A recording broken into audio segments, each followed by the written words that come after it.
Shalom saudara-saudara yang terkasih dalam Tuhan Yesus Kristus. Renungan harian kita pada hari ini diambil dari 1 Samuel 30 ayat 1 sampai ke 25. Karena ini cukup panjang, maka kita langsung membaca ayat per ayatnya. Saya bacakan. Ketika Daud serta orang-orangnya sampai ke Siklak pada hari yang ketiga, orang Amalek telah menyerbu tanah Negeb dan Siklak. Siklak telah dikalahkan oleh mereka dan dibakar habis. Perempuan-perempuan dan semua orang yang ada di sana, tua dan muda, telah ditawan mereka.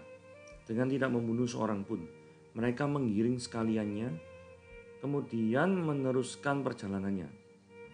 Ketika Daud dan orang-orangnya sampai ke kota itu, tampaklah kota itu terbakar habis, dan istri mereka serta anak mereka yang laki-laki dan perempuan telah ditawan. Lalu menangislah Daud dan rakyat yang bersama-sama dengan dia itu dengan nyaring, sampai mereka tidak kuat lagi menangis. Juga kedua istri Daud ditawan, yakni Ahinoam perempuan Israel dan Abigail bekas istri Nabal orang Karmel. Dan Daud sangat terjepit karena rakyat mengatakan hendak melempari dia dengan batu.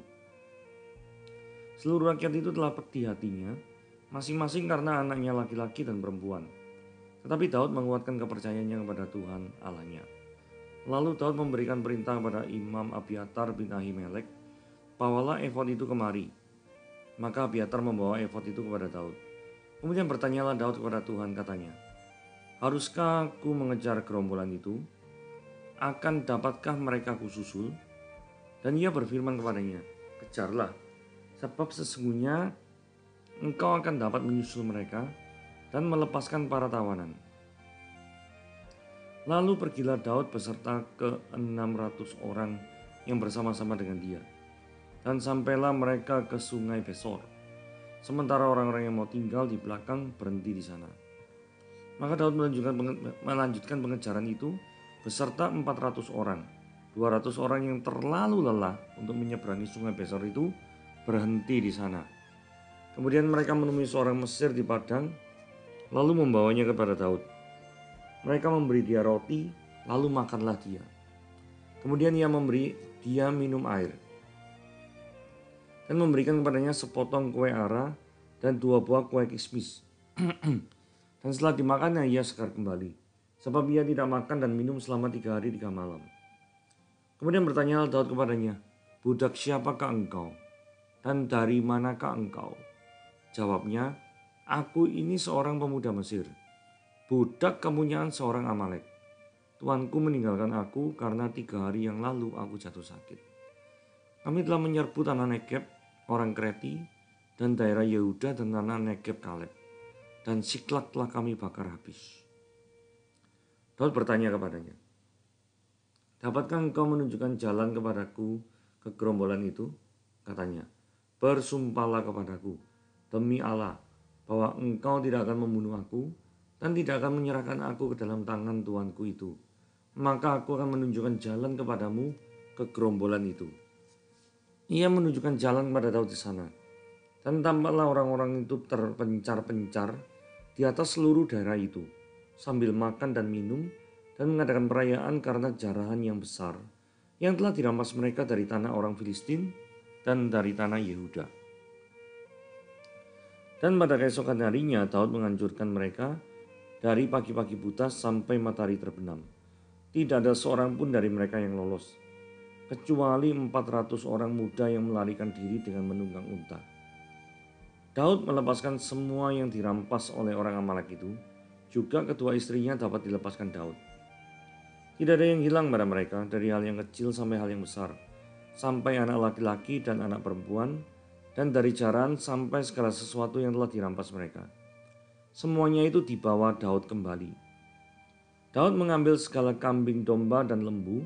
Semuanya itu digiring mereka di hadapannya serta berkata, inilah jarahan Daud. Ketika Daud sampai pada ke-200 orang yang telah terlalu lelah untuk mengikuti Daud, yang telah dibiarkannya tinggal di dekat sungai Besor, maka keluarlah orang-orang ini menyongsong Daud dan menyongsong rakyat yang bersama-sama dengan dia. Daud mendekati orang-orang itu dan memberi salam kepada mereka. Dan kemudian mulailah berbicara semua orang jahat dan orang dursila di antara orang-orang yang ikut pergi bersama-sama dengan Daud itu. Katanya, karena mereka tidak ikut pergi bersama-sama dengan kita, janganlah kita memberikan kepada mereka apa-apa dari jarahan yang kita selamatkan itu, kecuali pada masing-masing mereka istrinya dan anak-anaknya. Itu boleh mereka bawa, dan biarlah mereka pergi. Tetapi Daud berkata, janganlah kamu saudara-saudaraku berbuat demikian dengan apa yang diberikan Tuhan kepada kita. Sebab ia telah melindungi kita dan menyerahkan ke dalam tangan kita gerombolan yang menyerang kita. Siapa yang mau mendengarkan kamu dalam perkara ini? Sebab bagian orang yang tinggal di dekat barang-barang adalah sama seperti bagian orang yang pergi berperang. Itu akan dibagi sama-sama. Dan demikianlah halnya sejari itu dan seterusnya. Hal itu ditentukannya menjadi ketetapan dan peraturan bagi orang Israel sampai sekarang.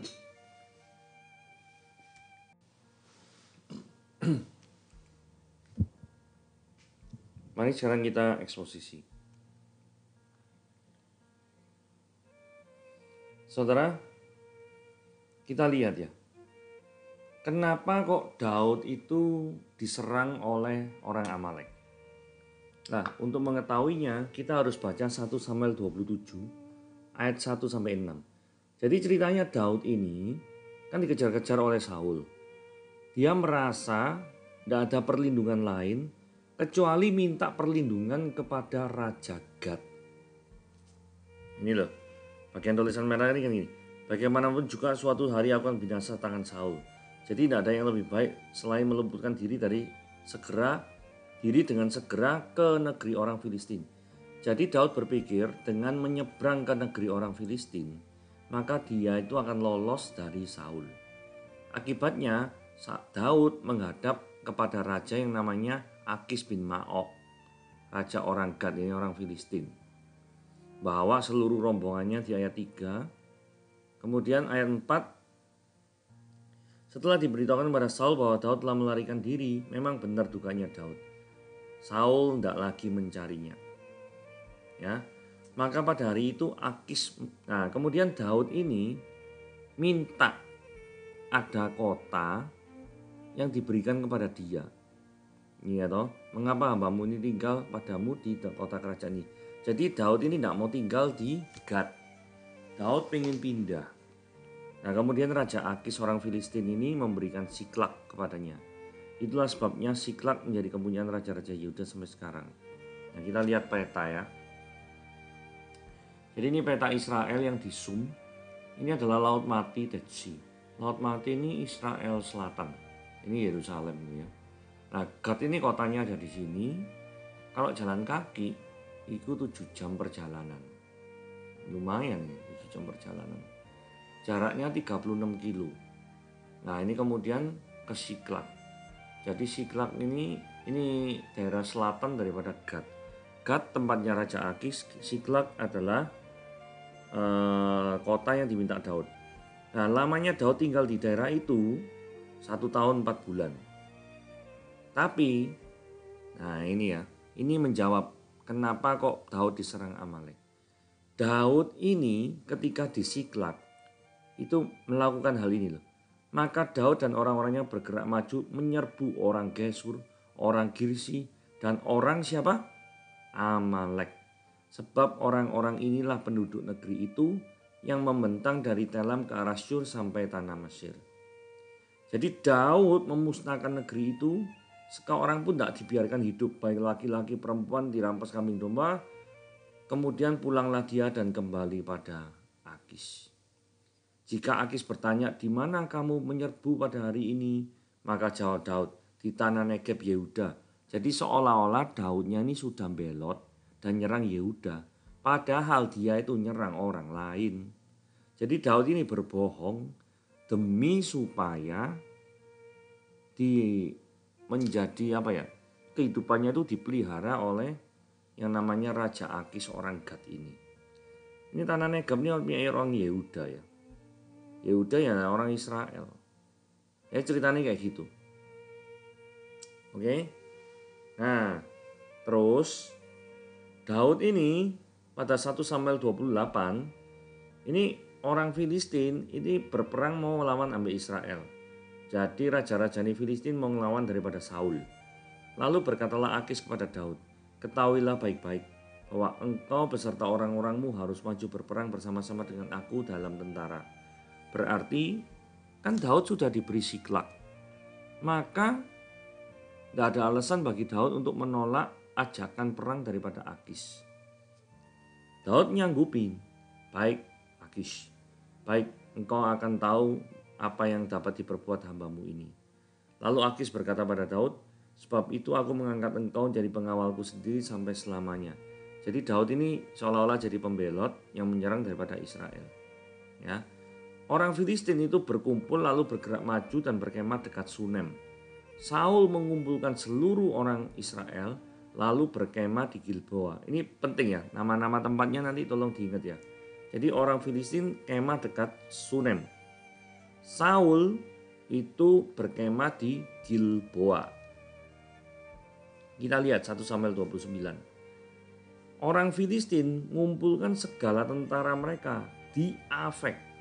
Orang Israel ini bolone Daud yang 600 orang itu berkemah dekat mata air yang ada di Israel. Beda dengan orang Israel yang di atas ya. Karena orang Israel yang di atas ini adalah teman-temannya Saul. Sedangkan yang ini orang Israelnya yang punyanya Daud. Maka ketika raja-raja kota orang Filistin berjalan dalam pasukan 100.000, Daud beserta orang-orangnya berjalan lewat di belakangnya bersama Akis. Jadi backingannya Daud ini Raja Akis. Nah terus orang-orang Filistin, jadi kalau ada kata para panglima ini sebenarnya raja ya.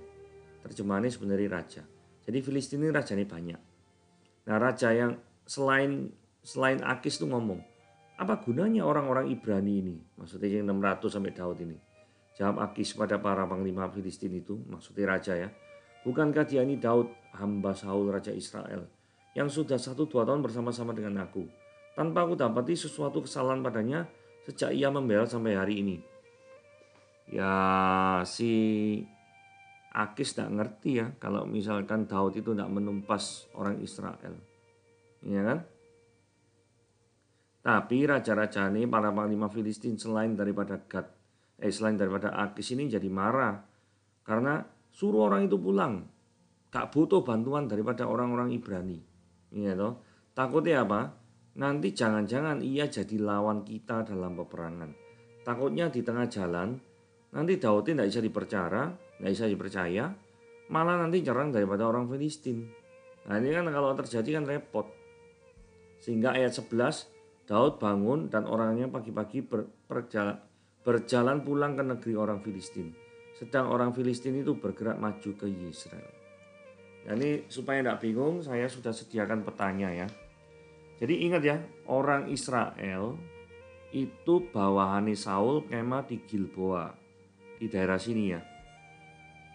Sedangkan Sunem itu tempatnya daripada orang Filistin di daerah sini. Ya.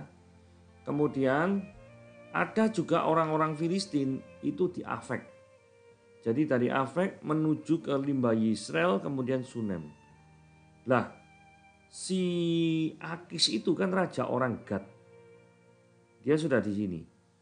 Bersama-sama dengan Daud. Daud di mana tadi? Di Siklak. Daud di Siklak bersama-sama dengan raja Gad, Akis. Ini berjalan terus naik ke atas. Terus setelah itu Daudnya itu sudah sampai di lembah Yisrael. Sedangkan teman-teman Filistin yang lain masih di Afek. Ketemunya nanti di Sunem. Di Sunem ini kan sudah dekat dengan Gilboa. Nah inilah nanti medan peperangannya sama Saul. Nah Daud ini sudah sampai di lembah Yisrael. Disuruh balik lagi ke namanya Siklak. Pada waktu Daud dari perjalanan dari Yisrael selama 3 hari ini ya, 600 km ya. Jalan ya lumayan ini ya. 124 jam ya. Ketika balik menuju ke Siklak, orang Amalek yang sudah dibantai itu balas dendam. Gitu ya. Sehingga menghancurkan di daerah Nekba, di di sini. Ya, di daerah sini. Negeb itu, Negba di sini ya. Namanya Negba. Nah, kemudian sampainya di sini ini sudah hancur lebur. Ceritanya kurang lebih seperti itu. Nah, ini ayat 1, ini barusan masuk ayat 1. Ketika Daud berserta sampai Siklak, orang Amalek telah menyerbu. Ya toh. Nah, ini ayat yang kedua dikatakan mereka orang Amalek itu menggiring sekalian. Untungnya mereka nggak dibunuh, gitu ya. Jadi kenapa aku nggak dibunuh? Karena pengen dijadikan komoditi dagang, dijual sebagai budak. Kalau dibunuh kan nggak dapat duit. Nah, mereka ini dapat duit karena jualan budak. Nah, poin yang pertama yaitu Daud menuai apa yang dia tabur. Jadi Daud ini kan melakukan segala cara supaya dia itu bebas dari Saul. Dia biasanya orang yang tanya sama Tuhan. Tetapi posisi sekarang dia tidak tanya sama Tuhan. Dia minta perlindungan justru pada orang Filistin, which is masuk akal sih, memang masuk akal. Tetapi dia melakukan blunder yaitu mengosongkan Siklak itu dengan membunuh daripada orang-orang Amalek serbu itu ya. Nah, akibatnya dia nanggung. Jadi bahasa kata Ibrani untuk giring ini ya, orang Amalek menggiring sekalian ini nahak. Itu sama seperti digunakan untuk giring ternak. Artinya kamu akan diperjualbelikan. Ayat 6. Dan Daud sangat terjepit karena rakyat mengatakan tidak melempari dia dengan batu. Jadi pengikut-pengikutnya Daud yang 600 ini marah ya. Nah, keluarganya diambil semua sama Amalek ya. Bingung nih. Nah, dalam situasi yang serba chaos, karena Daud kan punya kemungkinan untuk kehilangan daripada posisinya model kayak gini. Nah, Daud menguatkan kepercayaannya pada Tuhan. Nah, menguatkan kepercayaannya pada Tuhan ini apa sih? Ya, Daud artinya mau melibatkan Tuhan dalam setiap pekerjaannya. Saudara bandingkan dengan 1 Samuel 27 ayat 1 di sini ya. Bagaimanapun ini ya, Daud berpikir dalam hatinya. Tidak dikatakan Daud bertanya kepada Tuhan. Bagaimanapun juga suatu hari aku akan binasa oleh tangan Saul. Ini aneh ya mikir kayak gini nih ya. Padahal kan sudah dijanjikan Daud itu kan jadi raja. Kok dia berpikir binasa? Berarti saking hopelessnya. Dia berpikir tidak mungkinlah janji itu tercapai. Ya. Jadi tidak ada yang lebih baik bagiku selain melumpuhkan diri dengan segera ke negeri Filistin. Jadi pembelot. Ini loh. Nah, cuma dari yang kita baca di ayat yang ke-6, 1 sampai 30 ayat ke-6, yang bagian kalimat terakhir, ini kita mengindikasikan sesuatu, yaitu apa? Peristiwa serbuan Amalek membuat Daud kembali kepada Tuhan. Saudara, seringkali orang itu kembali kepada Tuhan itu nunggu ada suatu peristiwa yang tidak enak menimpa dirinya. Baru ketika ada peristiwa yang tidak enak menimpa dirinya, maka orang itu ingat sama Tuhan dan kembali sama Tuhan. Nah, yang jadi pertanyaan, memangnya kita sekarang modelnya sekarang seperti itu. Jadi selalu mengandalkan kekuatan sendiri. Kalau sudah hopeless, kayak Daud ini, situasinya chaos, internal semuanya chaos, baru datang kepada Tuhan. Pertanyaannya, apakah harus tunggu semua chaos untuk baru datang kepada Tuhan? Apa enggak lebih baik dari awal sudah melibatkan dia dalam segala perkara? Kan itu jauh lebih baik. Itu adalah refleksi kita baca ayat itu ya. Nah, kemudian Daud minta baju efod kepada Imam Abiatar. Minta baju efod itu maksudnya sebagai sarana dia ini pengen tanya sama Tuhan. Ayat 8 ya. Yang cetak biru itu. Haruskah aku tuh ngejar gerombolan ini? Akan dapatkah mereka aku susul? Dan ia berfirman kepadanya, kejarlah. Sebab sesungguhnya engkau dapat menyusul mereka dan melepaskan para tawanan. Lalu Daud langsung bertindak di ayat 9. Lalu pergilah Daud beserta 600 orang-orang bersama dengan dia. Pertanyaannya gini, memangnya Daud tahu orang itu lari kemana? Tidak tahu loh. Jadi ini kayak modelnya Abraham ya. Abraham disuruh pergi keluar dari tanah Ur Kasdim menuju ke suatu tempat yang dia tidak pernah tahu di belahan lain daripada tanah sabit subur. Ya toh, di Mesopotamia.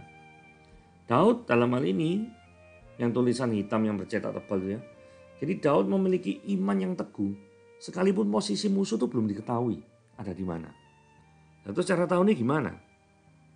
Perhatikan baik-baik ya. Seperti ini. Ayat 11. Tiba-tiba mereka tuh menemui seorang Mesir di padang lalu membawa kepada Daud. Jadi orang ini kok rasanya kayaknya kurang terpelihara dengan baik ya. Karena belum makan, belum minum selama 3 hari 3 malam. Dan akhirnya Daud bertanya ayat 13. Kamu ini budak siapa? Dan kamu ini dari mana? Orang ini jawab jujur ya. Aku ini orang pemuda Mesir, budak kepunyaan orang Amalek. Tuanku meninggalkan aku karena 3 hari yang lalu aku sakit. Jadi tuannya ini sudah tidak sayang sama dia, harus ditinggal lah. Daud bertanya padanya, dapatkah engkau menunjukkan kepadaku gerombolan itu? Katanya, bersumpahlah kepadaku demi Allah bahwa engkau tidak akan membunuh aku dan tidak akan menyerahkan aku ke dalam tangan tuanku itu. Jadi Daud itu barusan dapat petunjuk. Orang Amalek, terus kemudian yang menjara itu, ya benar yang menjara adalah orang Amalek. Itu barusan setelah dia pergi bertindak. Seringkali kita tidak berani bertindak dengan iman. Seringkali kadang-kadang kita menunggu situasi aman dulu baru bertindak. Tapi tidak demikian dengan Daud. Ini situasinya urgent. Dan Tuhan tahu Daud butuh pertolongan. Itulah sebabnya Tuhan mengatur segalanya itu indah pada waktunya. Dikasihi ada budak yang sakit sebagai sumber informan daripada Daud. Luar biasa. Nah, kemudian Daud ke sana, tampaklah orang itu terpencar-pencar seluruh daerah. Jadi puji Tuhannya lagi, Daud ini kan tinggal pasukannya tadi kalau kita baca detail kan tinggal 400 orang. 200-nya kan sudah kecapean. Betul ya? Nah, terus ngelawan orang daripada Amalek. Amalek ini jumlahnya pasti lebih besar daripada 400. Kok tahu?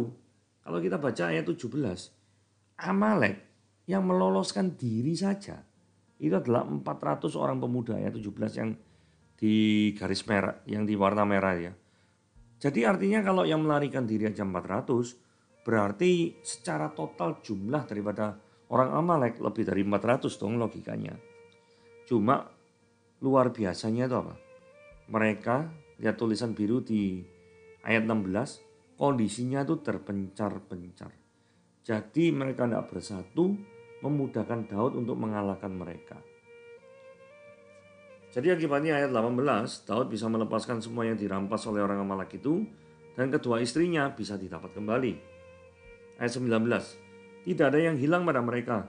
Dari hal yang kecil sampai yang besar, anak laki-laki, anak perempuan, tidak ada yang hilang. Beruntung ya. Kalau misalkan ini hilang, tidak karu-karuan, rakyat bisa berontak lagi, Daud tidak punya pendukung ini.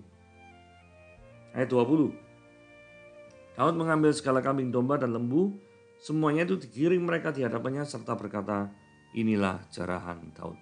Jadi Daud itu mendapatkan kembali apa yang menjadi hak daripada orang-orang pasukannya itu ya, beserta keluarganya. Nah terus Daud luar biasanya ketika dia tuh tinggal cuma 400 orang, 200 itu tinggal terlalu lelah sehingga tidak ikut ke nyerang daripada Amalek. Maka Daud ini ayat 21 tulisan biru ya. Daud mendekati orang-orang itu dan memberi salam pada mereka. Jadi Daud ini tidak ngomong gini, lu enak aja ya tunggu-tunggu di sini ya. Aku perang susah-susah, kamu enak itu. Daud tidak seperti itu. Daud itu menghargai. Karena apa? 200 orang ini pernah berjuang bersama-sama dengan Daud. Dan jasa-jasa itu yang Daud perhatikan. Ayat 22. Tapi masalahnya 400 orang yang tadi ngalahkan Amalek itu ngomong, ada orang-orang jahat penghasut. Ngomong gini ya, tulisan merah itu ya. Karena mereka tidak ikut pergi bersama-sama dengan kita, janganlah kita berikan pada mereka apa-apa dari jaran yang kita selamatkan itu. Kecuali pada masing-masing mereka istrinya dan anak-anaknya. Jadi yang mau dibalik itu cuma anak-anak dan istrinya tok. Pertanyaannya gini, memangnya 200 orang sih tinggal tuh sebelumnya nggak punya harta? Ya punya toh. Nah kalau Daud itu tadi dikatakan bisa merebut semuanya besar kecil. Tidak ada yang kekurangan suatu apapun.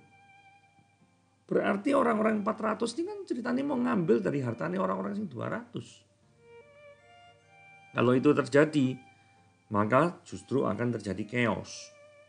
Gitu ya, kurang lebih. Ayat 23, Daud jawab dengan bijaksana. Janganlah kamu saudara-saudaraku berbuat demikian. Dengan apa yang diberikan Tuhan kepada kita. Sebab ia telah melindungi kita dan menyerahkan ke dalam tangan kita gerombolan yang menyerang kita. Jawaban Daud menjadi rohani. Orang 400 orang ini merasa bahwa bangsa Amalek itu kalah karena kekuatannya sendiri. Sehingga mereka sombong. Sehingga mereka merasa memiliki hak untuk ngambil harta daripada yang 200 orang itu. Keliru saudara, keliru. Daud ini benar. Daud ngomong, kalaupun sekarang kita bisa menang dengan 400 orang mungkin melawan lebih dari 400 orang. Tadi kan sudah dijelaskan ya, kenapa kok analisanya lebih dari 400 orang. Karena sisanya aja orang Amalek yang melarikan diri 400. Berarti secara total kan lebih dari 400. Kalau yang melarikan diri adalah 400 orang. Nah, maka dari itu Daud jawab, apa yang diberikan Tuhan kepada kita. Jadi kemenangan itu adalah pemberian Tuhan. Ini jawabannya rohani sekali ya. Saudara, selama ini kita mungkin berprestasi. Pertanyaannya, prestasi kita datangnya dari siapa? Karena kalau kita tuh merasa sombong, kita kan merasa gaya sekali ya. Seperti 400 orang yang sudah memandang rendah daripada 200 orang itu. 24 kita lihat. Siapa yang mau dengar kamu dalam perkara ini? Kamu tuh maksudnya yang orang-orang dursila dan orang-orang jahat di ayat 22 itu. Sebab bagian orang yang tinggal di dekat barang-barang adalah sama seperti bagian orang yang pergi perang. Jadi artinya bagian orang yang berperang dan orang yang tidak berperang pun, dalam hal ini 400 dan 200 orang pun, itu pun adalah sama-sama penting. Gitu. 25. Dan demikianlah halnya secari itu dan seterusnya. Hal itu ditentukan menjadi ketetapan dan peraturan bagi orang Israel sampai sekarang. Saudara, setiap daripada kita memiliki kontribusi masing-masing. Jikalau ada kan di antara kita yang merasa bahwa kontribusinya itu jauh melebihi daripada rekan-rekan kerja yang lain, jangan pernah berpikir bahwa orang-orang lain yang engkau rendahkan itu tidak memberikan kontribusi sama sekali. Bahkan apa yang mereka berikan mungkin tidak bisa kamu berikan. Dan sudah seharusnya kamu menghargai mereka. Karena apa yang tidak ada padamu ada pada mereka. Sekalipun mungkin secara efek kontribusi itu mereka lebih kecil daripada yang kamu lakukan. Tapi tetap kamu harus menghargai mereka. Nah, dari sini kita melihat ya, Daud dari awal diserang Amalek karena dia membunuh daripada orang-orang Amalek. Ya, padahal kalau sudah masuk Siklag nggak melakukan apa-apa ya oke sebenarnya. Dan Daud hampir saja kehilangan kepercayaan daripada orang-orang bawahannya.